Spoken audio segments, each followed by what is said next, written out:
I'm going to probably teach you one of the best pieces of wisdom I possibly can that you don't find anywhere.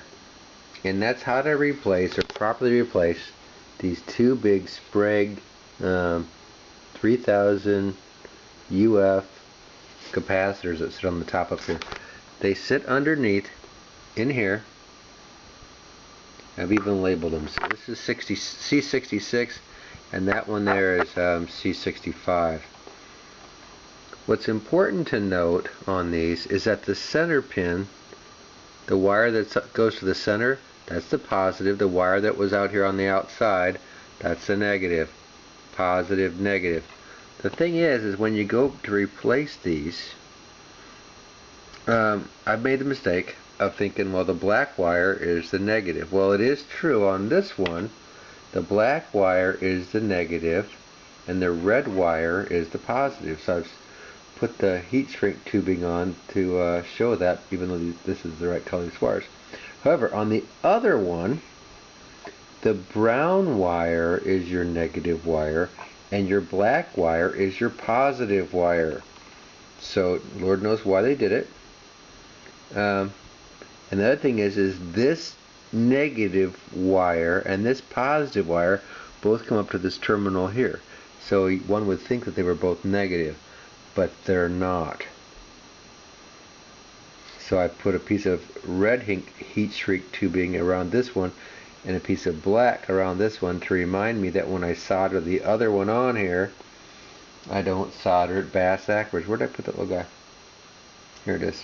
And of course you can see that that's the negative lead because it's got the little negative signs on it. So on this one, negative goes to brown, positive goes to black. Now, this is the official manual. This is one that I paid good money for, okay? This is the expensive guy. Alright, when I look down here, this is the only place that tells you about this. If you look right here, you'll see that really poorly Xeroxed is C5165 and C5166. And my eyes, no matter how good they are, have a very difficult time looking and saying, okay, that's a positive and that's a negative, that's a positive and that's a negative. So this positive and this negative both go up and tie into ground. So that's the tricky part. That's $1 million little guy I'm teaching you here. You might not realize it now, but so don't put both negatives going that way. On 66, the positive goes to the negative of C65. Alright, that's an important tip, and you'll thank me for it later. Okay, soldered in, heat shrink tubing in place. You know, when you buy a whole big thing of tie wraps, you start getting creative with them. So tie wrap these two together, each on their own, then I tie wrap them together, so now you got a little space between them. I'm going to tie wrap them to the side over here somehow. Alright, so I just basically fed the twist ties out, then back in and just kind of stuck it in there. These are sitting there nice firmly in place, not touching anything, insulated. I think I'm going to come back in with a little bit of Gorilla Glue and just take a dab of it out here, so if I want to ever cut this out, it'll be easy because I'm going to be gluing these potentiometers in at the same time. So, alright, that's down. Now I've got these three capacitors to go. Alright, I'm changing out this big orange Sprague here, which is a 1200 UF 35V, with this one which is 1000, it's within tolerance, both 35V. The most important part is you never replace it with one of a lower voltage. You can go up on voltage, the best is stay equal or up, but never down. So look at the size difference between these two. I mean, look at this.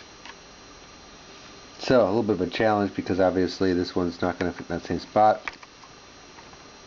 So hopefully more creativity with twist ties and tie wraps. Alright, so I've got cut out the old Sprague. and put this one in and twist tied it to the side there. Now I just have the leads sitting next to there so I can solder those in place. Okay, it's time to replace these two Sprague non-polar capacitors. These are 1500 UF 35V non-polars. What that means is there's not a plus and a minus. All the other electrolytic capacitors that are in here have a plus and a minus, and it's very important not to put them in backwards or they might go pop. These ones, however, it's very important to put in non-polars and not to replace them with a regular polarized capacitor.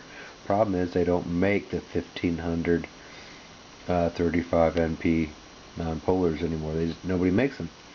So what you do is you take two 3300 UF 35Vs, you put them in parallel, but you solder them with the negative to the negative, so both the positives are sticking out. And what that does basically is it makes it one is going forward, one's going backwards, so it makes it non-polar.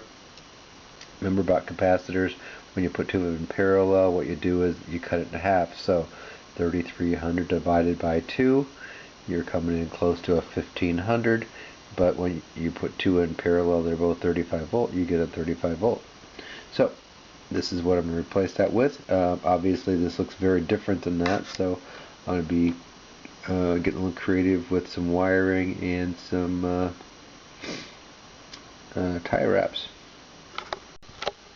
Alright, so now I've soldered in the NPs. I used some blue tie wrap, trim off the ends.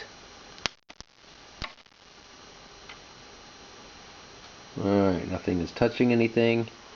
I might come in here with some of that liquid insulation type stuff and just put it on there, but you know, the originals didn't have it on it, so I'm not too concerned. All I know is that no one should touch these after it's been plugged in, obviously.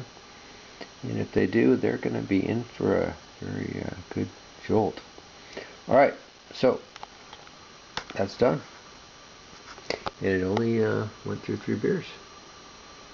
Not a problem.